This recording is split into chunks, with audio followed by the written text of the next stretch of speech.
but I don't feel the need to be constantly selling to my customer. I want them to just feel like, they see something and maybe it provokes a question about themselves or helps them pause for a second.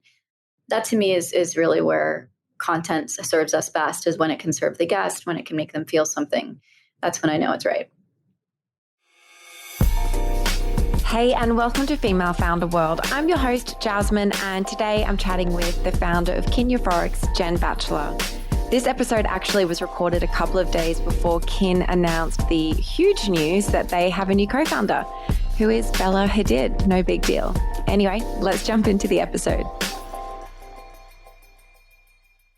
Jen, thanks so much for coming on the show. Welcome. Before we kick off, I just wanted to go a little ways back before Kin to understand how your entrepreneurial story really started. Yeah, so it's funny because studying was such a privilege for me. I was the first one in my family to, seek higher education all the way to graduation, right? So my parents had done some auxiliary work in their respective fields, but I was really the first one in my family to go to a proper, university and graduate. And so I felt a lot of pressure to sort of climb that corporate ladder and get the corner office. And so I very much went to school thinking, I would do exactly what I had to do to arrive at that, definition of the American dream and success. So I was pre-law, I was College of Business, I was multinational business operations, double major marketing and finance. And it just was like, check, check, check all the boxes. Not sure where I wanted to end up, but certainly knew that I would be driving a BMW. I remember thinking that was my sort of Cuban immigrant version of like what success is supposed to look like. And then I got there very quickly at 22 and I was like, this is not done yet. There are many more things left to accomplish here. And I think I always had the entrepreneurial bug. So I credit my dad, really. My dad was the entrepreneur of the family early on, was living in Saudi Arabia and moonlighting as a moonshiner. And I learned a good deal from him as to, tenacity, creativity, how to be a good business person. And so I jumped quickly into that when I was 23. It was just an organic, natural progression. I think all of us, my friends, everyone who I was surrounded by wanted more out of their social experiences. They wanted more out of the things that they were putting in their bodies. Whether it's coffee or alcohol, none of these things that we turn to every day are very nutritive, right? They're not adding to our lives. We may get a benefit from coffee in the moment we feel energized, but we're not getting any, nutritious benefit to our body, brain, or spirit. And certainly we're doing sort of the opposite of that when we drink anything else that's excessively sugary or alcoholic in nature. So for me, it was wanting to help people really grasp what wellness meant for them, number one. I felt like there was a lot of hypocrisy in the wellness world around #balance and what it meant to truly be well. Is it going cycling in the morning and making it in time for yoga and then drinking your face off and doing Coke till 3 a.m. and then starting that cycle over again? Is that #balance, or is it being able to integrate, a 360, very sustainable lifestyle into your daily routine? And I think the latter was way more interesting to me. I just didn't know how to do it. And the number one thing that we wanted for Kin to be was sexy and accessible. And so that's sort of the high level philosophy of what we wanted to do. And then the ingredients, how it came together, the ritual, the experience itself was really inspired by our first guests, the people that approached us saying, I really want another way. I want something to drink that is looking out for my mind and helping me have a good time without regret. And so everything from there was a no-brainer, so to speak. I'm a Kin customer from way back. We've had Kin in our bar card at home since I think I went to the brand launch quite some time ago. And I really have found myself drinking it more and more as I find myself drinking alcohol actually quite a lot less. And I think there's definitely a movement towards cutting out or cutting back on alcohol right now, particularly with younger millennials and Gen Z. It's something that I'm seeing. How has this movement or how has this trend played into Kin's growth, do you think? Yeah, I mean, it's definitely a part of it, right? It's point of consideration for folks and where they want to be in their lives, what they really desire in terms of their relationship with substance.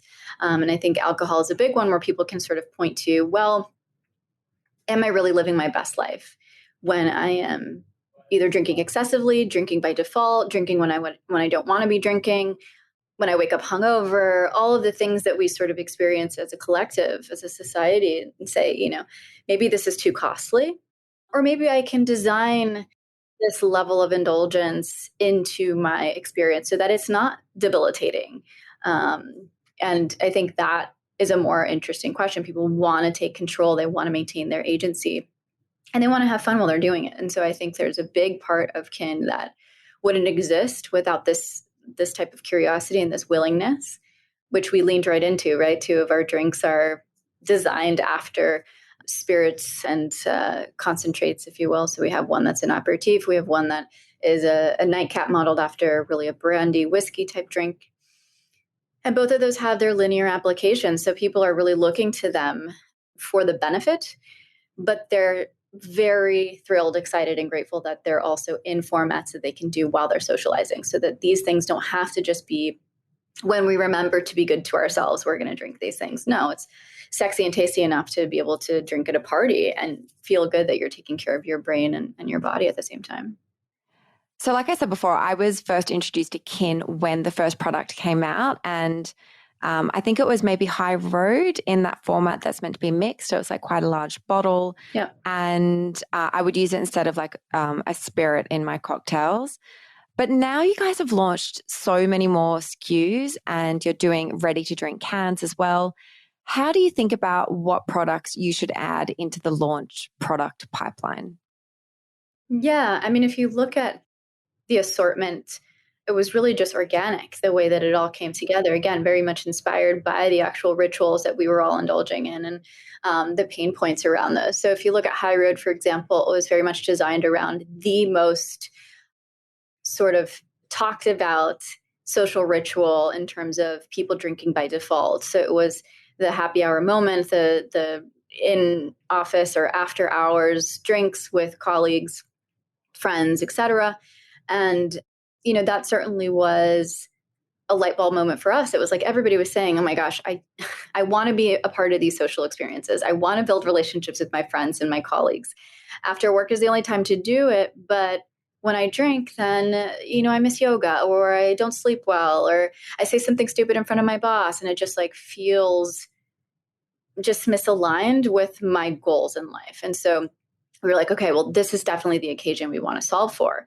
And that's what the aperitif is. I mean, the aperitif was not invented this year with all these sexy aperitifs launching, right? It was invented in the 400s and maybe before that, but certainly in the 400s AD, this was a time where people were drinking to open the palate. They were drinking medicinal wines, and it very much was a function of ritual and habit. And so High Road kicked off the entire sort of, lineup, followed by its ready to drink cocktail, baby, if you will, a spinoff, which is the spritz. And then we did the exact same thing with Dreamlight. So Dreamlight came out. It was solving for a nightcap occasion where people were saying, I drink alcohol in order to help myself fall asleep, which we know alcohol is one of the most debilitating and destructive things that you can do for a good night's sleep, and REM and stages 4 and 5 of sleep. So we just wanted people, again, to just debunk the myth that alcohol was good for sleep. Create something, however, that did not disrupt the ritual, allowed you to still do what you're going to do. And people really seemed to love it. And they started to inspire us in terms of what other recipes they were making with the drink to make it, last longer, to make the ritual, linger a little longer. And so that was the light wave. We decided to can that. We took the melatonin out of that one, by the way, because we realized that people just wanted to start winding down sooner. And so we do see that people drink that one as an evening closer. So, by 8, 9 p.m., then they'll have a Dreamlight and they'll go to bed. So they just kind of nest into one another. It's a whole sort of day of Kin fun that you can have. So you mentioned education before. How do you go about educating customers about this entirely new functional beverage category? It's very personal. So I think the best way for us to do it is just to share the stories of our actual guests. And that's been really helpful for us. Is people, it's funny, spritz, obviously, we just talked about it, was designed first and foremost as a happy hour drink. And that served us well in getting the story out. But then the pandemic hit, and we had people that were, buying 3-4 times the spritz that they were buying pre-pandemic. And we're like, why is that? Are you really happy houring out there as much as it would seem? And that wasn't the case. They were actually, they'd lost that coffee culture experience. They'd lost the trip to the coffee shop, the meetings over coffee and all of that. So they were very much drinking spritz to boost productivity and creativity throughout their day, almost to substitute coffee, to substitute Diet Coke. So they were drinking 4 or 5 cans during the day. So in many ways, our guests teach us the different use cases. So we just put it out there. Here are the benefits. Here's where you might want to drink it. Here's some recipes. But we really let the guests sort of inform the rest. On a really tactical level, are you tapped into social media to get that feedback, or are you using other channels where that comes through maybe more formally? Yes, we get a lot of feedback and via DM. Email is also popular. And then we also have a beta group that tests our products before they actually launch and write us on a frequent basis, just letting us know how it's going. Yeah, we've had a customer, for example, this guy who'd been a Kin customer for a year, and his mom got a hold of the product, and she actually has Parkinson's, and the Parkinson's would not allow her to sleep well. So he was like, Mom, maybe you want to try this Dreamlight product and see what you think and see if it helps you. And not only does it help her so much with the shaking, the tremors from the Parkinson's, that she's able to sleep, it actually has helped her to be able to go and socialize as well, because she wouldn't leave the house. So, I mean, those are the stories that you can't plan for, you can't design for it. You can only just hear the feedback in the wild. And so I really value the two-way conversation, no matter how it comes in. Somehow, even years into our relationships with our guests, they do come in with these crazy stories, which is really inspiring. Yeah, I mean, I spoke with Barbara Rivera recently. For those who don't know Barbara, she is the founder of Ceremonia. She came on a recent episode and she was walking me through how Ceremonia manages their group of, beta testers. On a really tactical level, how do you approach managing that process of gathering feedback from a test community to influence product development? Are you using programs like Slack or Geneva? Is it formal or is it less formal? How are you approaching this? Yeah, well, it's funny because Baba was on our beta program list from the start. And I would say it's very informal. I think if you need someone to log into something, I mean, unless it's like an influencer program, and that's kind of different. Slack is really nice, but again, I don't want this to feel like work. So I very much just I open it up for two-way conversation. We do a number of, mostly run by email, but we also do a number of text campaigns. And then we also have, we use Typeform, just something super simple to guide the conversation. Sometimes people have trouble articulating their feedback. And so it's nice to jog the memory of, okay, what did it feel like in your mouth? Who were you with? What did you drink beforehand? So we can gauge efficacy and we can understand the ritual as best we can. We have people send photos all the time. That's another fun one because it helps them sort of get in the mindset, and it helps us see, what's the environment? How do they see themselves? I've actually gotten a lot of our content that way as well. We have a lot of guests that are extremely creative and artistic, and they'll share their stories and they'll share the art that they make with our drinks, which has been really nice. Jen, the Kin brand is so beautiful. It's really elevated across obviously the physical products, but also the website and your social. And I'm seeing a lot of other brands becoming kind of more and more relaxed about their aesthetic on certain channels. How do you think brands should be approaching social media and content in the current environment? It really feels like things have shifted, particularly in the last 18 months, I'd say. Yeah, it really has. It's a question we're constantly asking ourselves as well, because I feel like there are certain brands, beauty comes to mind, that would not be able to do DTC if they didn't feature UGC. I mean, user-generated content for sure is far and away the biggest mover for social credibility, social proof, conversation, community building, obviously. And it's a big converter for companies like that. I think for Kin, it's a bit of both. I still play into sort of the old school traditional mentality of the glamour that is the beverage world, especially taking notes just from legacy brands in luxury alcohol. You know, we are competing with a lot of things that you can drink. There are a lot of things that people can reach for to celebrate their moments, to relax, to have me time. And so I still feel the need and desire to share a fantasy with people, bring them into the story, help them, disrupt their feed by presenting something beautiful. So I don't necessarily feel the need, and maybe this is wrong from a DTC e-com standpoint, but I don't feel the need to be constantly selling to my customer. I want them to just feel like, they see something and maybe it provokes a question about themselves or helps them pause for a second. That to me is really where content serves us best, is when it can serve the guest, when it can make them feel something. That's when I know it's right. I want to shift gears a little bit and talk about funding. How are you financing Kin from the very early days, and what have been some of the learnings from your experience? Sure. So we bootstrapped the first year and a half. So basically we got ourselves to MVP.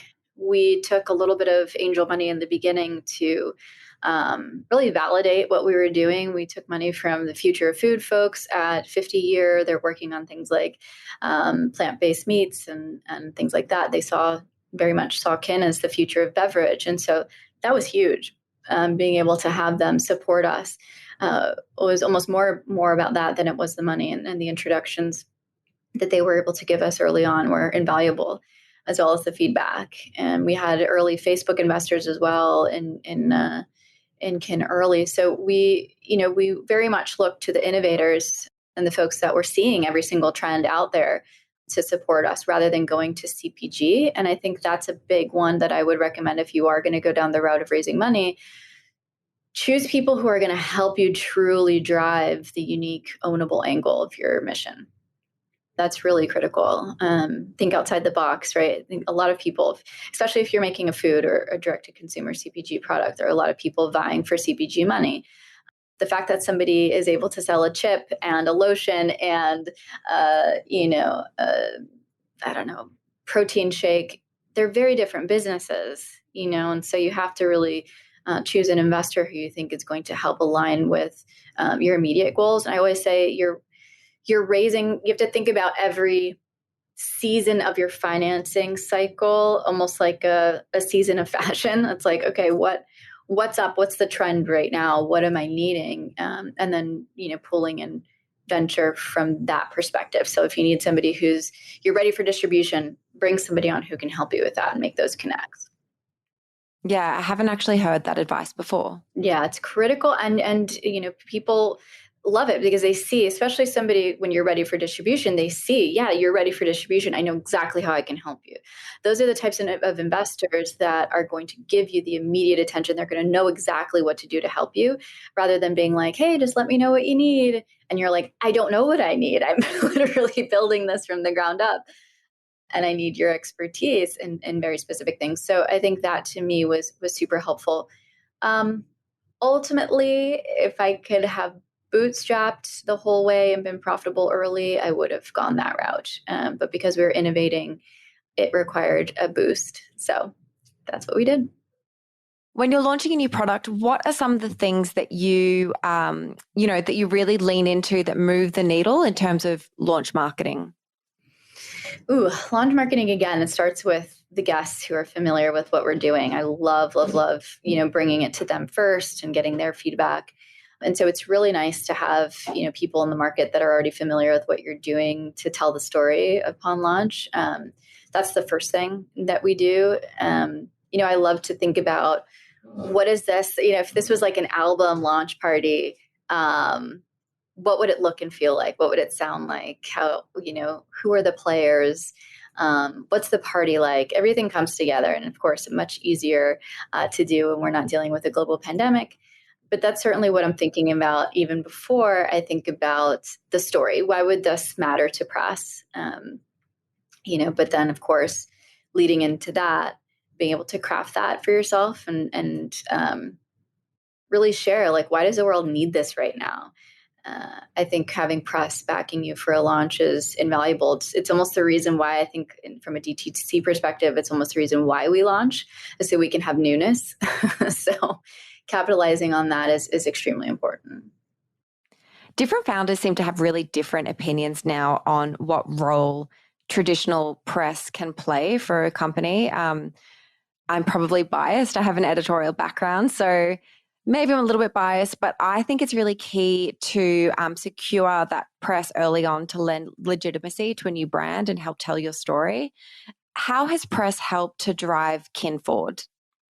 It's been everything. I completely underestimated it, but we were on the ground, basically building this, guerrilla style for almost a year before we went to launch. I had this tidy launch plan for January 1, 2019, and 3 weeks before that date, on December 5th, Vogue called and they said, "Hey, we're going live with this story."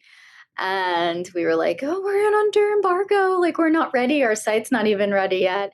And they were like, "Okay, whatever, we're Vogue and we're going to run this story." So we got it together really quickly. And I'm so glad we did, because it was an instant credibility moment for a brand who'd done virtually nothing online. And the types of folks that came in, they were the early adopters. They were the people that we wanted. So audience story fit is also incredibly important for any go-to-market, but especially the launch of a brand. And that was invaluable. And we just kept doing that. I mean, they've now featured us over 17 times in their publications, from print to online and globally. So maintaining those relationships, I think, is extremely important. People that can tell your story, especially the product like Kin, there's a lot of nuance. There are a lot of things that we're trying to do. We're very ambitious with what we believe Euphorics can do for the world. And so having multiple people tell that story from a business perspective, from a social impact perspective, from a female founder perspective, there's just so many things so many people we need to tell that story. And that's where press, I think, does help to contextualize and add texture to the story that, just relying on organic maybe can't do. And my final question that I ask everyone who comes onto the show is to give us a recommendation for a resource that's helped you become a better leader, a better founder, and has helped you to grow your company. Yeah. I always recommend people to read Jim Collins. He has an update to his very famous book, Beyond Entrepreneurship. It's called BE 2.0. That's the only book you need. You don't need Beyond Entrepreneurship. So I would go straight to BE 2.0, because he basically combines the two, the initial book and then modern updates for modern day businesses. And it's wonderful. I recommend it to anyone before they start a company, but certainly at any stage when they want to level up. So that's a really beautiful one. It won't go into any of the branding stuff, but it will tell you how to build something that people will care about. And how to build it in a right way, in a way that's enduring. So I love that. Otherwise, I have to stay 5 steps ahead of what's happening in our respective world. And so I'm always reading up on the latest studies. There's an amazing podcast called Ologies, which is all about women in science and cool stories about what's happening in the world of everything science, but a lot of the natural sciences, which I happen to love. And then anything neuroscience, mental health, I'm reading up on. It really helps us to frame the story. So we were the first brand to ever bring the idea of brain care, right? Self-care in the form of nourishing the mind, to the bar, to the home bar cart. And of course, since 2020, to the everyday work experience. And so yeah, it's just something that I'm always reading up on to see how people are changing the way they perceive mental health and brain care, how they're talking about it with their friends, so that we can relate on that level, inspire, and be able to use that language. There's another great book out, by the way, people who are building brands, called Cultish. I'm sure this one has been brought up. This one's really, really good. I have my entire team reading it just because it's one of those where we kind of did this by accident. There were a lot of people say, "Oh, Kin has built this like cult following around our brand," and I think it's because we sort of saw our guests and our initial customers in a way that not a lot of people had. We wanted to reach them, give them something that they could feel really proud to walk into a party with and not feel stigma around not drinking for any reason. And so we built a lot of that into the language. A lot of the logo is very tribal. There's a lot of things around the brand that we built in just out of reverence for those guests that were making this choice. But we're sort of reaffirmed in this book. So it's Cultish, The Language of Fanaticism by Amanda Montell. And she kind of goes into the good, the bad, and the ugly around, why people gravitate towards brands that do have brands and organizations that do have that sort of like culture that sticks and that helps you see yourself within that. Okay, that's reminded me of one more question. I'm trying to become more of a morning person. I'm listening to an audiobook about it at the moment. Just because everyone I speak to who has achieved really great things professionally, they all seem to be early risers. What is your routine? Do you start your day early? Are you a morning person? Do I really need to make this shift? I am, yeah. But you know what? It took me something to get there. It took a story that I read, and I can't place where I read this quote. But it's a famous story now about Warren Buffett, who also was not a morning person. And he one day said to himself, if I'm going to be successful, I need to be a morning person. And so I decided that's who I am. I'm a morning person. And it was like just a switch that I always thought I can't be a morning person because I like staying up late, and I can't be a morning person because I'm just not a morning person. That's just not who I am. I'm a night owl. I identified so much my personality with being out and sleeping in and all of that I didn't allow myself mentally to just say, no, today I am a morning person, and I'm a morning person the day after that, and I'm a morning person the day after that, because I want to be able to accomplish XYZ thing. And truth be told, things just align themselves around that.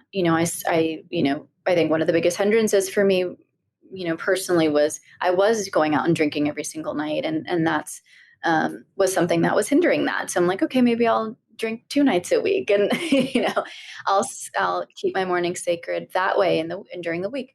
And so once I started building that muscle, I gained a deep relationship with my circadian rhythm, which is also something that I've studied. Studying Vedic medicine is critical to well-being, and they do have you waking up 2 hours before the sun rises, and that's for prayer and meditation and journaling, which I do daily. And that's one way to get yourself out of bed. There has to be a motivating factor, and I think that for me, kind of the magic of sticking to that journaling routine and allowing myself to connect spiritually was truly a gift every morning. So that's recent. That's in the last 5 years. So you can do it. Okay. Yeah, that's really inspiring. Thank you. I'm going to work on it.